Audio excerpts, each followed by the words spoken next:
So we back up and running. All right. Like I said, we was going to talk about the Bill Cosby thing. Okay. I wanted to get that on tape. And like I said, basically what's happening with Hollywood, period, just about no person you see on the TV set, movies, TV, is noble. Even Farrakhan said it back in, I think, 92. You shouldn't follow or even down give a fuck about them people on that TV set. Most of just about all of them will buck dance and will sell you out to make a buck or to get before that camera. Hollywood, and as far as recording, has a history of buck dancing and selling you out. That's why Elijah Muhammad told them back in the 40s, the 50s, and the 60s, don't buck dance, don't sing for them, don't dance with them, not for $2 or $3, not even for $1 million. That is a secret society. That's an organization just like any other secret. First of all, everything that's functioning in this particular country is an organization. That's called a corporation. If you get the movie called Free Jack, you'll find out that everything is run by the corporation. So now everything being run by the corporation, Hollywood is a corporation, which is a doggone secret society. So therefore, they don't put a person before the camera not unless that person is checked out. If he ain't checked out, he don't stay around long, or he don't get the big roles. You see what I'm saying? He don't get the big roles. So based on that, because Bill Cosby is one of your top Negroes, you know that he's high up in it. So what the deal was, it was a sacrifice. First of all, to get that big, you have to give a sacrifice as far as you have to agree to do something in your life, whether it be on selling your people out, whether it be on doing a role that is you jumping and selling out as far as doing something against your nature, or whether any type of thing. You see, well, what happened when it came to Bill Cosby was his son was supposed to follow in his footsteps, not necessarily in comedy, but was supposed to follow in his footsteps as a person that was supposed to someday join the ranks with the boule or with some form of the secret society that Bill Cosby is in. And as a result, he took another route, and based on that, it set up the sacrifice. And as a result, he got taken out. Now, even the Atlanta Journal-Constitution, the white people were saying that the woman that they saw at that particular time, the woman that came out to the car with hat on the fur, that was supposed to have been his friend, this white woman, they say she was naked up under the fur. And she's in on it with him in the first place. You see what I'm saying? That's the reason why, he gave $20 million to Rockefeller, which is Spelman College. So anyway, what the deal is there was some type of sacrifice. All of them got to do a sacrifice. Now you see Will Smith is the new man in all the movies. That's because Will Smith had to agree to do a homosexual movie, 6 Degrees of Separation, and as a result of doing that movie, he's now getting the roles. You see what I'm saying? In this movie where a white boy pumping him in the behind and he holler like a woman. You see. So I'm saying, Wesley Snipes had to go and put on the wig and do the doggone other movie. You understand what I'm saying? So it don't matter what if you're homosexual, and that's fine, but you don't. But when you are in the public, you become an icon of a race, and by being an icon, you become the standard of what people view your race as. So these particular people, in some way or the other, they're gonna sell somebody out. You see what I'm saying?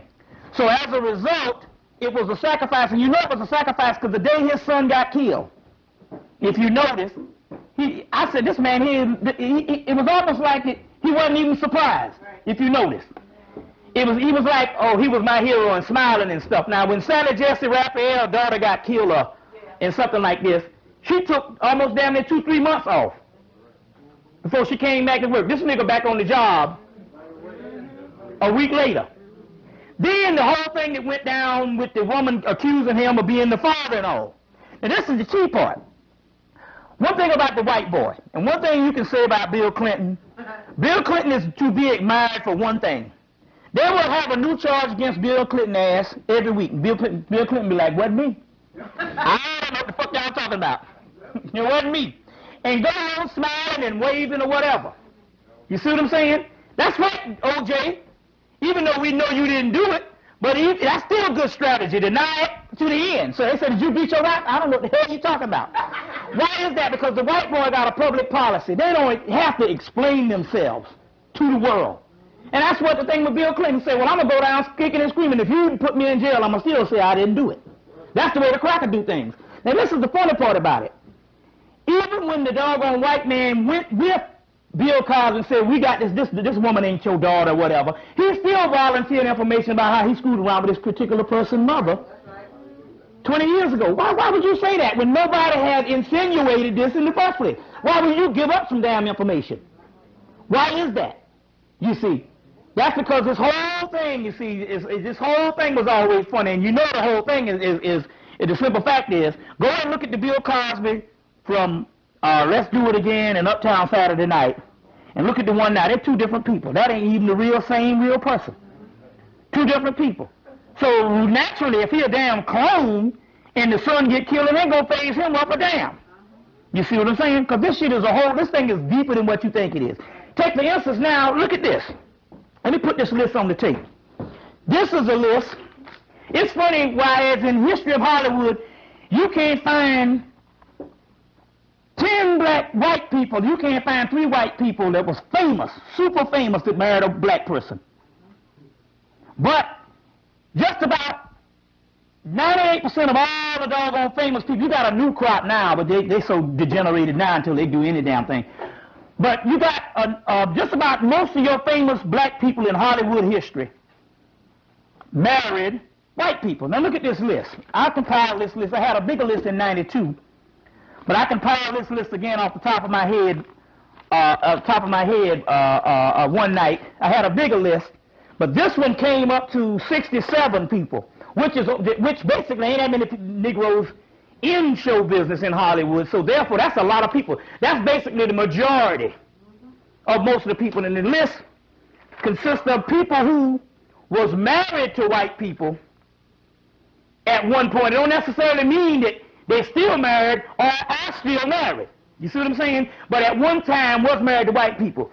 And the list goes, and I'm talking about all your greats. Richard Roundtree, Lou Rawls, Grover Washington Jr. Didn't you have a cracker?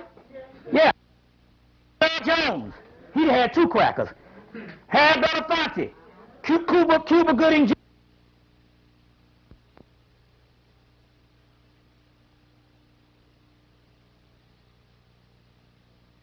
D. Williams, Sidney Poitier, Diane Carroll, Diana Ross, Shaka Khan, Linda Clifford. Remember, she was a singer back in the late 70s or whatever. Leslie Uggams, Angela Wilson, Fred Williamson, Angela Davis. Yeah, Angela Davis, that bitch. She was married to the head of the Communist Party in the mid.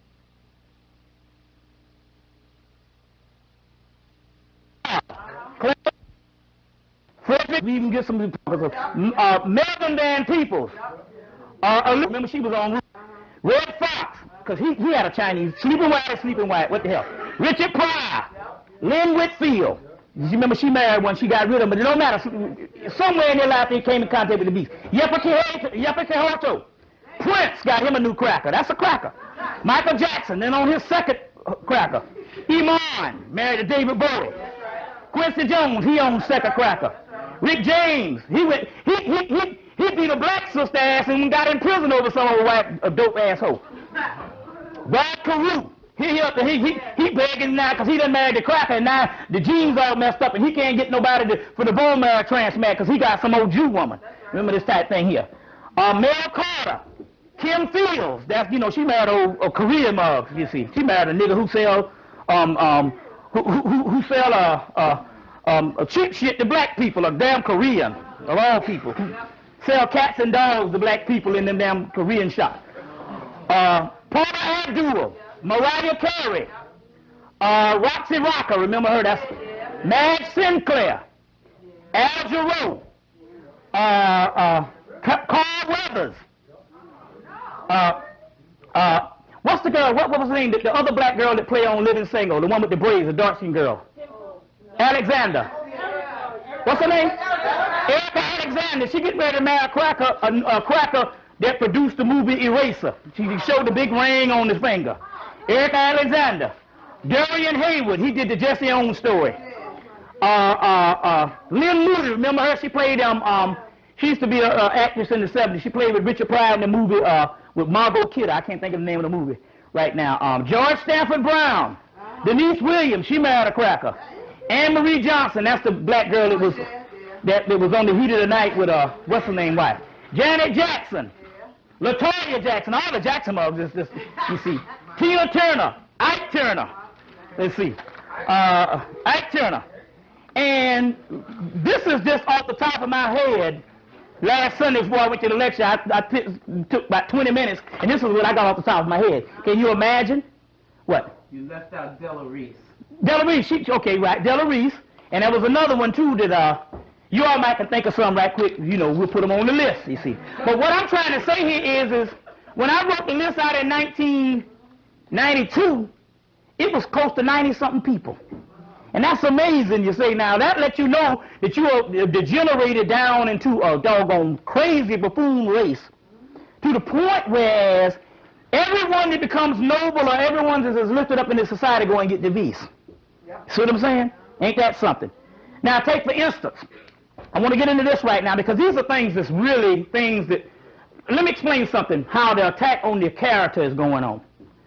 First of all, coming here a few minutes ago, I went into the melanin files, and as a result, I was able to count, what was it, 71, it ended up 71 black TV shows since late 1960, from Julia Baker, because, you know, it was Bill Cosby with I Spy, but that was not comedy, so we're not dealing with comedy. But Julia Baker, remember Julia's show with Diane Carroll, and then Bill Cosby came out with a show, a comedy show right after that. So the first two shows that we can say, well, we can put Amos and Andy as the first one. Which now Amos and Andy is some shit you need to go see. It's some real good stuff, you see. But anyway, it's still buffoonery is buffoonery. Amos and Andy being the first one. So, and then you have the late 60s. From the late 60s up to now, they've had 71 shows. From pilots, from shows that didn't make it, from shows that stayed on 2 months, from shows that stayed on a year, and to shows that was a success. They've had 71 black shows that have come on the TV set on all stations. 71 of those particular shows, all of them comedy. 19 shows are still on the tube today. Now, this doesn't include reruns, but 19 shows are still in what is called network production. But 71 shows of comedy. You see the concept? Now, you know you have your 10 o'clock slot on TV. At your 10 o'clock slot on the three major networks, NBC, CBS, and ABC. Those are still your three major networks. You see what I'm saying? At 10 o'clock, they go to seriousness. Cop shows, lawyer shows, ER, LAPD, whatever. That's the serious time. No comedy past 10 o'clock. But black people past 10 o'clock, they can't be on those particular slots. Because black people, in order to be on TV, it's got to be comedy and buffoonery all the damn time. Now, BET should be called Black Clown Network, BCT, Black Clown Network, at 10 o'clock. At the 10 o'clock slot, when most of Americans become serious, they have what is called Comic View. And then to add insult to injury, they had to put that old Stephen Fetchit shit in the middle of Comic View with Miss Laura and that old bullshit. You see what I'm saying? They have Comic View. So this is to show you the mentality of black people, which you know BET is run by Warner Brothers, who is all the Turner Network is Warner Brothers now because they merged. HBO, Cinemax, VH1, MTV, all that is Warner Brothers. TNT, all that, but I'm saying that's Turner, TNT, the Superstations, and all of that. But the key is this: BET they will devote an hour on motherfucking niggas showing their ass, buck dancing. But yet, the Tavis Smiley show, which he ain't shit either. Don't let nobody fool you. He get that black stuff, but to let him on the TV, he's already agreed to buck dance. Don't let nobody fool you. Ain't nobody on that damn TV you need to look at as noble. That's the white man's realm. Don't let nobody fool you. They got people right now that you don't even see on TV, period. You see what I'm saying? So, now, let me back this up. She got a little video show that she shows me on TV. That's different. I'm on a video and she put the thing on TV. That's different than the white man allowing me to come on the TV station. You see what I'm saying? I want to get that straight right now. She even got a little access thing and such, you know, that she showed a little videotape and all. But the point on what I'm trying to say is, but even the little Tavis Smiley show, an hour before that, they devote a whole hour to buffoonery. But yet they only give him 30 minutes. They took poor little Bear that used to come on, Our Voice used to come on every day. First she was an hour, and they put her to 30 minutes, and now she's on Sundays, poor little thing. You see, and the white people are looking at this shit and laughing. Why? Is because they want to put the world view around the world as a doggone idiotic people. Now, let's show you science on this thing. Okay, which leads to Ebonics. Let me show you the stuff on Ebonics. First of all, I said, wait a minute, hold on. There's got to be some shit behind this Ebonics, more than what you think it is. And then I tapped into it, and I understand what's going on here. This is the science. Okay, the argument is not necessarily on Ebonics, because that's good. Or on the other hand, the other educators got a damn point too. You can learn a damn rap song and fucking one time you hear it, you can learn fucking English right. You understand what I'm saying? And especially with rap, because it takes skills to rap. To mix the words up. So don't tell me you can't learn English right. So the other educators, they got a point too. But the Ebonics people got a point also. So let's talk about the Ebonics thing right quick. First of all, this is the main thing. So you got a lot of, now Ebonics become the household joke. You know, that's the joke of everything now. Ebonics. Now, let me show you the mentality of black people. You might not think this is nothing, but this is very serious, because I'm showing you what they're doing here. First of all, if the Jews came out with something called Jewonics, or Jewbonics, or Hebrew Bonics, or fake Jewbonics, to say that we're trying to bridge the gap so we have a dialect in the Jewish community that we've had carried over. We came from Bosnia, or we came from goddamn Germany, or whatever. And we have a dialect we're trying to break, so we got to meet them halfway, and we got this thing, we comprise a thing called Jewbonics, or Zionics, to bridge the gap so our people can speak perfect English. The first thing you'll say, them Jews some badass motherfuckers. That's the first thing you will say. Them Jews bad. They done did a thing, some science, that can bridge the gap. You say they some bad. If the Japanese did it, some Japonics, you will say, damn Japanese some badass mothers. That's because the concept of them doing things, you understand, is respectable. You see? But when black people do it, it's a fucking joke. Amongst other black people. You see what I'm saying? Now, let me show you the catch. First of all, Jawanza and Jufa conspiracy to destroy black boys, I already told you. Goddamn Crocker ain't interested in you being educated at all, no way. First of all, let me say one thing. First of all, there is no such thing as curse words. I got to say this every time so the people don't miss it. First of all, there's no such thing as curse words. This is the English language. It wasn't even invented when the original language was around. So therefore, how could these be curse words? They're supposed to be something bad to God when the damn language wasn't even invented, because the cracker couldn't even talk. So first of all, like I say, this is the way we express ourselves as the official language of the ghetto. And on the other way is the reason why I started doing it, because if you hear my earlier tapes, I didn't do it, but more spiritual I got, the more and more I start talking close to the people in the street, because I'm not interested in a motherfucking cracker seeing this. You understand what I'm saying? And you might front when you come out and say, he cursed me. You say that shit in your own damn house. So fuck the hypocrite shit. That's right. All right. See what I'm saying? So since we are getting out of the stuff about cracker, and since I'm talking to the nigga in the hood, I'm talking to you in your house. Just like if I come in your house and step on your damn foot. You understand what I'm saying? So we ain't in the front. We past that now. Because no matter how brilliant you think you are, white people still hate your guts because it's their nature. Okay. Now let's deal with this.